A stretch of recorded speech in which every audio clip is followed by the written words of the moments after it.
说实话还是有点惋惜的。我在车上我就在想，万一如果我那个皮筋我赢了，是不是就能改变我们队的命运？我们是所有人就是这样绑皮筋，你知道，很大一个皮筋，然后围成一个圈，然后这个皮筋扯到就是有弹力，因为一停我们就是钻，然后那个皮筋就弹出去，谁慢了就肯定就弹向谁那边嘛，弹向谁那边谁还被套着，谁就出局。10个人玩了，9个人玩了，8个人玩了，7个人，6个人，5个人，4个人，3个人，2个人。我进了决赛圈，我们两个跟那个对招似的，拉着，就等那个音乐停，一停我们就往下钻。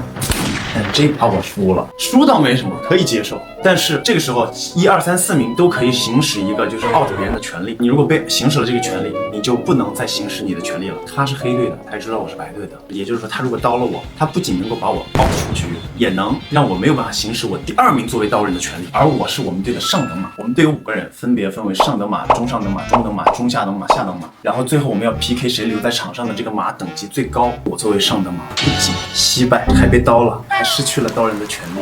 然后我们队就失去了一匹上等马，他们队因为一直在赢，当然我们前面分队不是按这个黑白队分的，因为我们前面还得找自己的队友是谁，能找到确认的我们的队友是白鹿、沙哥，我们就要想办法找自己的剩下2个队友，其实是维丽姐和程程。当然最后就是他们黑队只 out 了他们的上等马，我们白队呢 out 了4个人，所以我们最后白队就输了，就有点可惜。还有一个攀岩的，我像那个猴一样，你知道吗？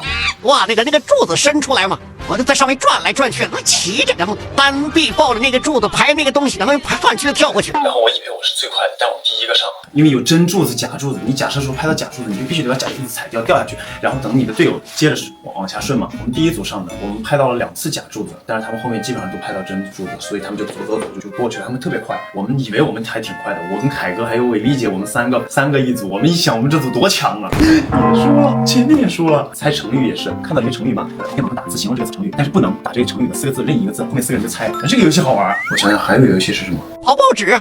跑报纸太难了，太难了。来，我给你演示一下。报纸是这么大的一张报纸，放在身上，大概就是这个桌子的这个距离吧。你得让它不掉下来。关键是你直着跑，其实它还行啊。你看，只要我跑就它就能不掉下来。但是我一拐弯，兄弟，你知道我有多累吗？就掉了，一拐弯它就掉，特别难。但是周克宇特别厉害，他能跑30秒，7、8圈都不掉，特别厉害，断层第1。我可能就是拐弯拐的比较急嘛，诀窍没有那么快掌握，跑累了。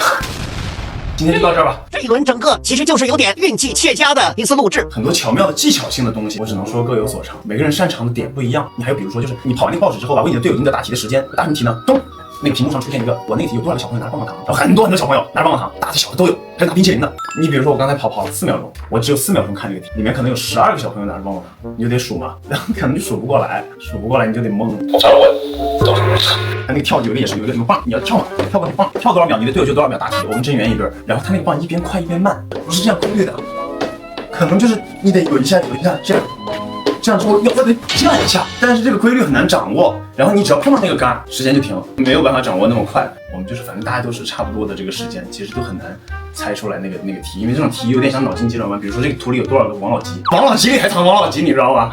你看似乍一看4个王老吉，其实有18个，也挺崩溃的。但总体来说，今天这个输赢不重要。所以本轮录制，你有没有什么觉得其实你可以完成，但是没有完成的，想要下一次录制的时候？那皮筋吧，皮筋我还是挺惋惜的。但是我今天还是得到了一个很漂亮的奖品，金光熠熠呀，闪闪发光啊，太耀眼了，干杯！